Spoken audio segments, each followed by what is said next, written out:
वालों की मर्जी के बगैर सूरज और पायल ने एक होने का फैसला कर लिया था।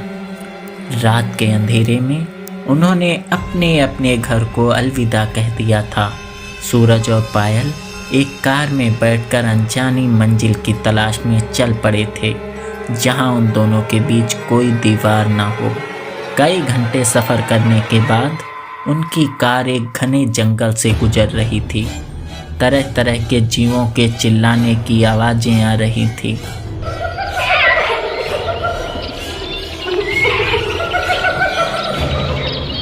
कई तरह के जानवरों के चीखने की आवाज़ें आ रही थी। यहाँ तक कि रात होने के बावजूद भी कौवों की काँव काँव सुनाई दे रही थी। पायल थोड़ा डरी हुई थी। उसने डरते हुए कहा, सूरज जल्दी यहाँ से चलो। सूरज बोला, हाँ अभी हम कुछ देर में इस जंगल को पार कर लेंगे। तभी कार हिचकोले खाते हुए बंद हो गई। बार बार कोशिश के बाद भी वह स्टार्ट नहीं हुई। सूरज ने इधर उधर नज़र दौड़ाई तो भयानक जंगल के सिवा उसे कुछ और ना दिखाई दिया। पायल का दिल धाड़ धाड़ कर बज रहा था। वह सूरज से लिपट गई और बोली, मुझे बहुत डर लग रहा है सूरज, अब क्या होगा? सूरज ने उसे बाहों में भरते हुए कहा, कुछ नहीं होगा, मैं हूं ना। वह बात अलग थी कि ऐसे हालात में फंसकर वह भी अंदर से डरा हुआ था। मौसम भी खराब हो चला था। रह रहकर बिजली चमक रही थी। बिजली की चमक में सूरज की नज़र वहाँ से थोड़ी ही दूर एक खंडहर महल जैसी इमारत पर पड़ी। वह झट गाड़ी से नीचे उतरा। पायल ने डरते हुए पूछा, कहाँ जा रहे हो? सूरज बोला, ऐसे मौसम में हम गाड़ी में तो रात नहीं बिता सकते। वो देखो इमारत, आज हम वहाँ रुकेंगे। वहाँ कोई ना कोई ज़रूर होगा। पता नहीं क्यों पर वह गाड़ी से नीचे नहीं उतरना चाहती थी। यह बात वह सूरज से कह ना सकी। जंगल के बीचों बीच एक बड़ी इमारत थी, जिसका अधिकांश हिस्सा जर्जर हालत में था। इमारत 2 मंजिली थी। सूरज ने मेन गेट के पास जाकर आवाज़ लगाई, कोई है?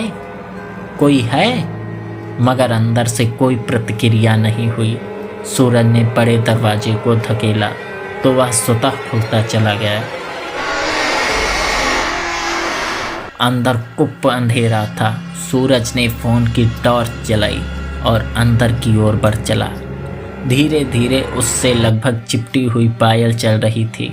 मकड़ी की जाले और चमगादड़ों का डेरा ही हर ओर दिखाई दे रहा था।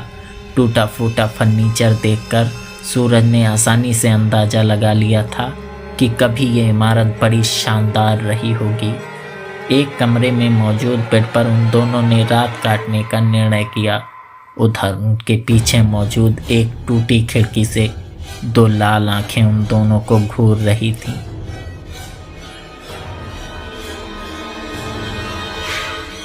थोड़ा झाड़ना पोंछना करने के बाद वे दोनों उस बेड पर लेट गए।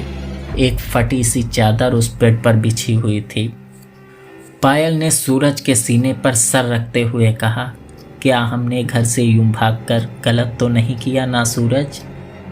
सूरज बोला, इसके सिवा कोई चारा भी तो नहीं था। हम दोनों अगर घर से नहीं भागते तो आज साथ साथ ना होते। क्या मेरे बिना रह सकती थी तुम? बिल्कुल नहीं। यह कहकर वह उससे और ज़्यादा लिपट सी गई। सूरज ने भी उसे बाहों में भर लिया।